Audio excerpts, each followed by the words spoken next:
Steven, arrête s'il te plaît, j'ai jamais pu encadrer Michel Legrand. Salut Ciné, votre rendez-vous avec le cinéma qui n'a jamais trop aimé finalement l'obligation qu'il est souvent faite aux amateurs de production culturelle d'organiser celle-ci entre ce qui relève du bon et du mauvais goût, cette vieille tendance à décréter qu'il existe des plaisirs nobles et d'autres coupables, des passages obligés et d'autres dispensables, voire méprisables. Non pas qu'il faille dire que tout se vaut, ce serait un peu hypocrite, mais une certaine fatigue peut s'installer face au temps infini perdu à se justifier, à démultiplier les arguments pour défendre ses choix. Par exemple, tenter d'expliquer la joie tout sauf ironique qu'on a en écoutant certains titres de Motley Crue, tiens parfois du parcours du combattant. C'est donc débarrassé de ces jugements finalement très vains que nous allons ici discourir de The Dirt, le biopic consacré à Motley Crue. Tiens, justement. Avec un trio aussi échevelé qu'électrique, Lélo Jimmy Batista, salut Jimmy. Salut Thomas. Julie Le Baron, salut Julie. Salut Thomas. Et Perrine Casson, salut Perrine. Salut Thomas. C'est nos ciné épisode 190 et c'est parti. Tu fais un amalgame entre la coquetterie et la classe. Tu es fou.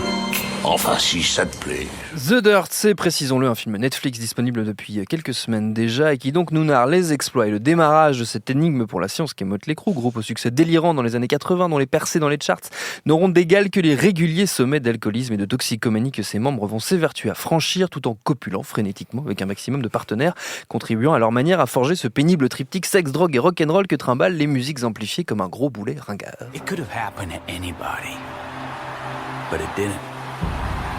It happened to us.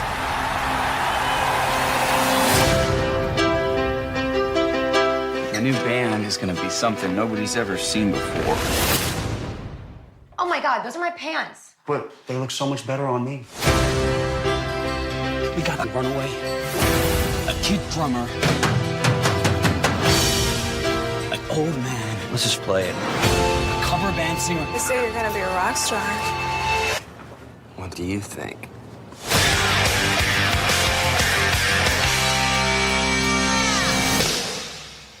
Holy shit. Et c'est donc une adaptation de la par ailleurs tout à fait formidable biographie signée par les membres du groupe qui s'appelle The Dirt aussi et qu'il vaut mieux lire en VO parce que la traduction française n'est pas géniale. Bref, cette version filmée elle est réalisée par Jeff Tremaine qui est surtout connu pour son association à la bande de Jackass. Et au casting dans le rôle des 4 membres du groupe, Vince Neil, Nicky Sixx, Mick Mars et Tommy Lee, on trouve respectivement Daniel Weber, Douglas Booth, Ewan Rheon, le sinistre Ramsay Bolton de Game of Thrones évidemment, et le rappeur, oui j'ai appris qu'il était rappeur, Machine Gun Kelly. Votre avis sur ce The Dirt, chers amis? Bon, Julie, ton prénom ressemble un petit peu à celui de Julien Dupuis, donc c'est toi qui va commencer. Ouais. Hein, voilà, on va perpétuer une certaine forme avait... de tradition quelque part. Même si malheureusement il y a eu une pétition et effectivement Julien est désormais libéré de ses obligations. Ton avis sur The Dirt, Julie? Moi, écoutez, j'ai pas beaucoup aimé ce film. Ouais. Mais déjà, bon, alors le gros souci et ce qui faisait que je m'approchais de ce film un peu avec des pincettes, c'est que j'ai pas une relation profonde, enfin une affection profonde pour Motley Crue, et je pense que c'est assez nécessaire quand tu te farcis un biopic musical. Genre, tu te dis si au moins il est mal réalisé, je pourrais me consoler avec des scènes de concert. Quelques chansons. Et la deuxième raison qui faisait que j'avais un peu peur, c'est que Jeff Tremaine, il est uniquement connu pour Jackass, et Jackass s'est jamais réellement démarqué par ses qualités de réalisation. Après, en soi, ça paraissait un choix assez logique vu qu'il est quand même assez doué pour filmer des sommets de débilité, et j'ai quand même un souvenir assez ému du début de Jackass 2, donc une fameuse scène de ralenti où ils se font courser par des taureaux. Donc voilà. L'autre, ça c'était l'argument en faveur du film. Voilà, qui fait que quand même on peut lui donner une petite chance.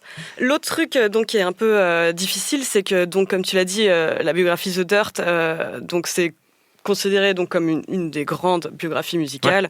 Ouais. Donc elle est très très dense, très drôle, très triste aussi. Et c'était vraiment un défi quand même d'adapter un tel truc, quoi. Et d'ailleurs la production, ils ont acquis les droits peut-être en 2006, ça a attendu 12 ans on a dû attendre 12 ans pour que Netflix en fasse l'acquisition. Oui, il a été coincé un peu dans l'enfer de la production comme on dit. Ouais, voilà, c'est ça, ouais, je cherchais le terme. Ouais. Et alors le truc c'est qu'on retrouve dans le film The Dirt, qui est en soi pas désagréable à regarder parce qu'on n'a pas trop le temps de s'ennuyer, comme dans l'autobiographie du groupe, la narration est alternée entre les différents personnages qui parlent face caméra, etc. On a énormément de scènes d'orgie, donc sexe à gogo. Et ce que je trouve assez triste, en fait, c'est qu'on arrive à s'ennuyer un peu devant un film où on voit successivement Ozzy Osbourne donc sniffer des fourmis, lécher sa propre urine, donc des orgies. Et pourtant, on s'ennuie un peu, quoi. Enfin, genre, c'est vraiment j'ai trouvé ça vraiment très fade. Et donc, il y a C'est un manque de substance en fait par rapport au livre qui se limitait pas en fait uniquement à des scènes d'orgie quoi. Il y avait aussi un côté, enfin pour moi une dimension assez triste et touchante en fait, où alors que je répète j'aime pas spécialement le groupe, où ils évoquent un peu leur début, les moments où ils sont carrément fauchés, où ils ont des galères de chambre, ils ont un frigo vide et avec des anecdotes incroyables, genre un videur du quartier qui vient bouffer leur hot dog, ils sont trop gênés pour lui avouer que c'est tout ce qu'ils ont quoi. Et ça en fait j'ai pas du tout retrouvé dans le film. Les acteurs, au final, il y en a aucun qui est particulièrement bon, et pourtant j'aime bien Iwan Rheon, mais il y en a aucun qui a vraiment une chance de briller, quoi. Et tout ça serait pas trop gênant. À la limite, ce serait juste un biopic rock parmi d'autres s'il y avait pas ce virage un peu sérieux qui est pris à un moment et qui avec un enchaînement de scènes qui sont censées être émotionnelles, mais qui tombent à plat complètement, quoi. Voilà. Désolée pour... Quel beau panorama. Perrine. Oui, non, je suis assez d'accord. Après, je pense que je suis un petit peu plus... peut-être un petit peu plus enthousiaste sur le film, mais en même temps... Parce que clairement, tu es plus enthousiaste pour le groupe peut-être un peu plus enthousiaste sur Motley Crue. C'est quelque chose que je vais, sans gêne aucune, j'avoue avoir écouté pas mal dans mes années d'adolescence. Non, c'est vrai qu'il y a... en fait, en allant voir le film, c'est sur Netflix, mais en le regardant, en démarrant, j'avais qu'une peur, c'était Bohemian Rhapsody. J'avais qu'une peur, je démarrais avec la boule au ventre, la boule bohémienne, j'avais vraiment peur. Et donc, traumatisé plus d'un ce film. Je crois que là-dessus, on sera tranquille toute notre vie. On a vu le pire, c'est fini. Je suis pas sûre parce que ça a marché, ils peuvent recommencer, les gars, ils pensent à un 2, arrêtez quoi. Et donc, j'avais peur de ça, et finalement, ce n'est pas ça non plus quand même. Ouais. Rien que le montage est meilleur. Rien que le montage est meilleur. Donc rien que pour ça, je vais lui donner des petites golden stars. Genre, hey, c'est pas si mal. Mais alors après, je suis d'accord avec Julie, c'est qu'à un moment donné, en effet, il y a des séquences, parce que les séquences de vie, l'accident de voiture qui va causer la mort de Razel, enfin, la mort d'un enfant, enfin, bien sûr, c'est des trucs absolument abominables. Et en effet, ils essayent. Mais comme tout le reste est un petit peu trop speed, un petit peu trop vas-y que je t'en mets plein les mirettes en changeant les points de vue en permanence, etc., en voulant être drôle et funky, résultat, le virage n'arrive pas du tout à se faire. Et c'est vrai que c'est un petit peu douloureux. Mais finalement, il y a quelque chose qui est ressorti pour moi qui m'a plutôt un peu enchantée, où j'étais pas convaincue au départ. C'est que justement au début je me suis dit allez super, ça va être l'apologie justement du sexe, drogue et rock'n'roll, et oh mon dieu ce que c'est cool, et la baiser sans capote c'est super, et enfin voilà, sniffer des fourmis c'est génial. Et donc on sait pas, on n'a pas essayé. Non, visiblement mais il avait l'air de trouver ça cool Ozzy, mais en tout cas voilà, j'avais un petit peu peur de ce truc là. Je me dis ça va être très très terre à terre, très très encéphalogramme plat en fait finalement d'une certaine façon. Et en fait, ce que j'ai trouvé pas mal, c'est cette espèce d'accumulation, justement. Parce qu'il y a beaucoup d'accumulation de ça. Et au bout d'un moment, je trouve qu'ils arrivent à quelque chose avec ça, c'est à nous en dégoûter. Et c'est là où d'un seul coup, je me suis dit, j'avais peur de l'apologie. Et en même temps, je dis rien contre le sexe, drogue et rock'n'roll, je trouve ça très sympa, mais encore une fois, voilà, c'était comme tout, avec modération peut-être, j'en sais rien. Mais en tout cas, là, l'idée, c'est que comme c'est tout le temps comme ça, et au bout d'un moment, même nous, il y a une forme d'écœurement. C'est-à-dire que même moi, j'étais écœurée. Donc au moment où le personnage de Douglas Booth, Nicky Sixx, est lui-même écœuré de son comportement, de son style de vie, moi, j'étais arrivée à un point d'écœurement aussi. J'étais alors, oui, c'est bon, ça va, vous allez baiser, puis c'est cool, et puis tu vas être bourré, puis tu vas péter la gueule à machin et tout. D'ailleurs, il y a cette séquence qui est pas si mal, où le personnage de comment il s'appelle, le batteur, Tommy Lee, de Tommy Lee en subjectif, qui raconte sa journée en disant je me lève à 17h, et qui raconte son cycle, où là tu fais ouais ok, là on a atteint un niveau de bonne loose quand même, c'est quand même tristoun. Et ça, je trouve que par exemple cette séquence-là, je la trouve plutôt maligne en fait. C'est d'un seul coup de montrer peut-être cet extrême de oui, ça vous fait rêver, oui, c'est tentant, oui, c'est génial la vie de rock band, mais à un bout d'un moment, on se lasse de tout, même de ça, on arrive à trouver la limite. Et c'est là où je trouve que d'un seul coup, le film pour moi gagne un petit peu en noblesse d'une certaine façon, même si le reste du temps, pareil, je comprends pas tellement le choix des acteurs pour être honnête. C'est-à-dire qu'on nous explique dès le début que Iwan Rheon est censé être le plus âgé de la bande. Mais ils ont quasiment tous le même âge, les gars, quoi. Donc en fait, moi j'y crois pas 2 secondes. Donc c'est-à-dire, le truc c'est que, comme disait Julie, la production était prévue depuis très très longtemps, et pendant assez longtemps c'était Johnny Knoxville qui devait faire Nicky Sixx. Ah oui. Et le problème c'est que ça a pris tellement de temps qu'ils ont tous vieilli et qu'ils ont dû prendre d'autres gens, enfin pas au dernier moment, mais sur les dernières années, quoi. Mais ça je comprends bien, mais dans l'idée, pourquoi pas prendre dans ce cas des gens qui ont des âges différents eux-mêmes, parce que là pour le coup, à part peut-être celui qui fait Tommy Lee, qui a vraiment l'air d'un gamin, et que je trouve qui est presque le personnage le plus touchant et le plus intéressant en fait du film. film finalement, Tommy Lee. En fait, comme ils ont tous le même âge, j'arrivais pas du tout à sentir vraiment les incartades d'âge, les différences, etc. Donc ça m'a un petit peu sorti. Mais non, mais c'est vrai que voilà, c'est quand même pas très grand. Ça veut en faire des caisses et ça se plante assez régulièrement. Mais voilà, justement, par l'accumulation, ils ont réussi à m'avoir peut-être à l'usure, mais ils ont fini par m'avoir sur ce peut-être ce qu'ils cherchaient à dire, même si je suis pas pour que le groupe Halo à la fin, moi ça me déprime, hein, complètement.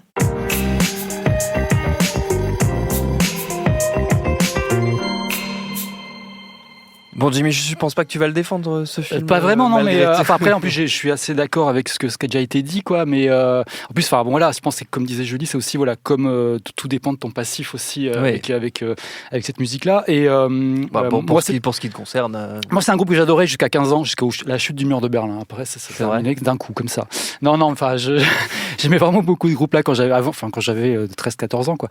Après, j'ai continué quand même à écouter un petit peu, mais plus par habitude qu'autre chose. Mais c'est surtout que moi, j'ai beaucoup lu la bio The Dirt, et que j'ai trouvé, comme disait Julie, c'est un bouquin qui est considéré aujourd'hui comme une des meilleures bios qui existent, en musique, et pour moi je pense même que c'est même la meilleure, mais pour un truc tout simple, c'est qu'en fait, au-delà du fait qu'elle est hyper divertissante, c'est-à-dire qu'effectivement il y a une grosse accumulation d'anecdotes, toutes plus tarées les unes que les autres, et puis de drames et de trucs invraisemblables, parce qu'il y a beaucoup de choses qui sont pas dans le film, hein, oui, bien sûr, mais ça ils s'en cachent pas du tout, c'est ça qui est plutôt bien. Ah bah oui, voilà. Ils s'en cachent pas du tout, et donc voilà, mais au-delà de ça, il y a aussi autre chose, c'est-à-dire que le bouquin, ce qui est bien, c'est que tu as aussi un truc un peu universel qui en ressort quand tu le lis, qui est en fait de montrer ce que c'est que des gamins qui viennent de milieux sociaux, familiaux vraiment craignos, et qui sont prêts à tout faire pour y arriver, quoi. Mais vraiment à faire n'importe quoi.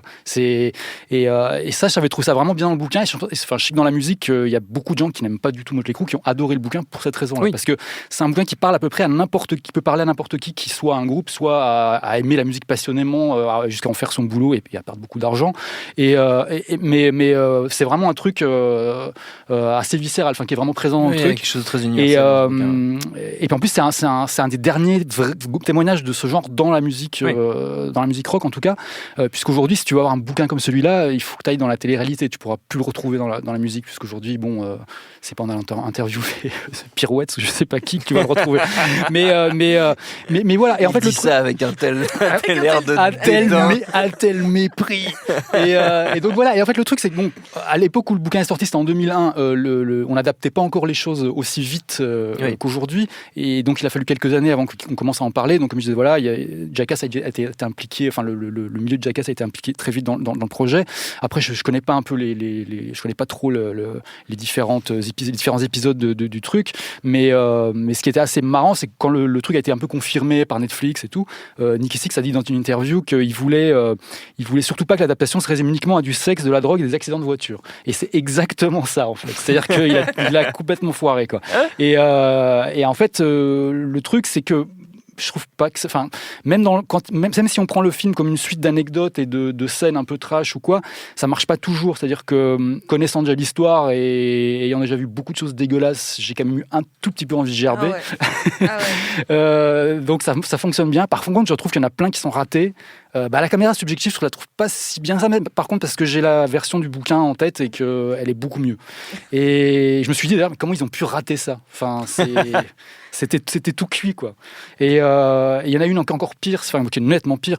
Il y a une baston dans une salle de concert au tout début qui dans le bouquin est incroyable. On a vraiment l'impression de lire un dessin animé, et là c'est un peu embarrassant. On a l'impression qu'il n'y a pas assez de décor, il y a pas de nul, enfin voilà, quoi. Et après il y a juste un truc moi que j'ai trouvé bien finalement, bien, est-ce que c'est bien, j'en sais rien. C'est pas totalement réussi, mais c'est un tout petit peu bien, on va dire. C'est que dans les biopics qui sont sortis ces dernières années, il y a beaucoup de révisionnisme. Oui. Bon, on l'a vu ça avec Bohemian Rhapsody. Pour moi, un des pires, c'est Straight Outta Compton sur NWA, où on a Dr. Dre qui a quand même tapé sa femme plusieurs fois et pas qu'elle. Et ça, c'est passé totalement à l'as. Bon, là, au moins, ils assument quand même une bonne partie de leur connerie, quand même. Donc ça, là-dessus, je trouve que c'était plutôt pas mal de faire vraiment un truc qui soit le moins édulcoré possible, oui, même si honnête, voilà, ouais. un ton soit peu honnête. Donc effectivement, bon, ils se mettent un peu dans la merde en faisant ça, et c'est plutôt bien vu. Mais après, sinon, c'est vrai que il y a tout le pathos, comme disait Perrine, qui colle pas du tout. Et en plus, et là, je pense qu'il y a peut-être eu Vince Neil a peut-être fait un truc à la Brian May, parce que je trouve que son personnage est beaucoup trop sympa. Mais oui, beaucoup trop. Je suis tout à fait d'accord. Je suis beaucoup trop sympa. Je suis d'accord. Et je crois que c'est la pire ordure du groupe, et c'est vraiment la victime. C'est limite une victime en fait. Il tue son pote. Et c'est une victime. En plus, sa fille est malade. Enfin, c'est horrible. On dirait que c'est vraiment le mec a tous les malheurs du monde sur le dos, alors qu'en fait, il y a beaucoup de choses vraiment dégueulasses de son côté. Bon, après, voilà, voilà, j'avais pas vu le côté que disait Perrine, qui est assez intéressant, justement, de ça te dégoûte du tout, parce que moi en fait j'ai dû le voir en 2 ou 3 fois le film, tellement il est pas long, mais c'est vrai qu'il y a une surenchère, c'est assez pénible, c'est assez pénible.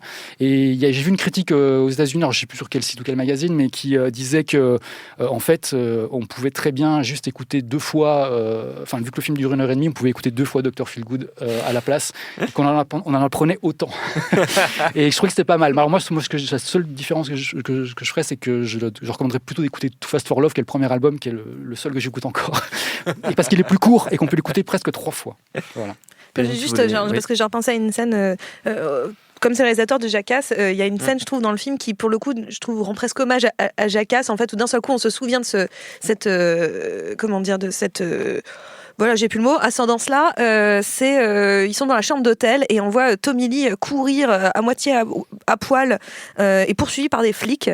Et je ne sais pas, mais cette scène-là faisait hyper Jackass dans ma tête. Et pour le coup, dans l'hôtel, et en fait, les autres qui se cachent chez le manager pour prendre de la coke. Et en fait, cette scène-là, juste le plan où tu vois l'autre passer comme un débile avec les flics derrière et puis les 2 autres qui sont en train de prendre de la coke et la gueule du manager à côté, et rien que ce plan, juste ce petit plan de 10 secondes, genre, ça c'est drôle, ça c'est très très drôle. Juste de le voir passer, j'en ferais un gif quoi. Je trouve ça super drôle. Et je me suis dit là, mais en fait par moment, mais c'est assez rare dans le film en réalité, parce qu'encore une fois il y a cette idée d'accumulation et même si contrairement encore une fois à Bohemian Rhapsody, on est aussi dans l'anecdote, mais c'est pas aussi relou, parce que comme on change des points de vue, c'est un petit peu moins relou.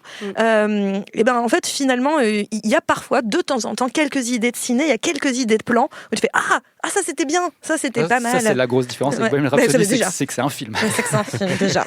Puis il y a Douglas Booth aussi, c'est bien.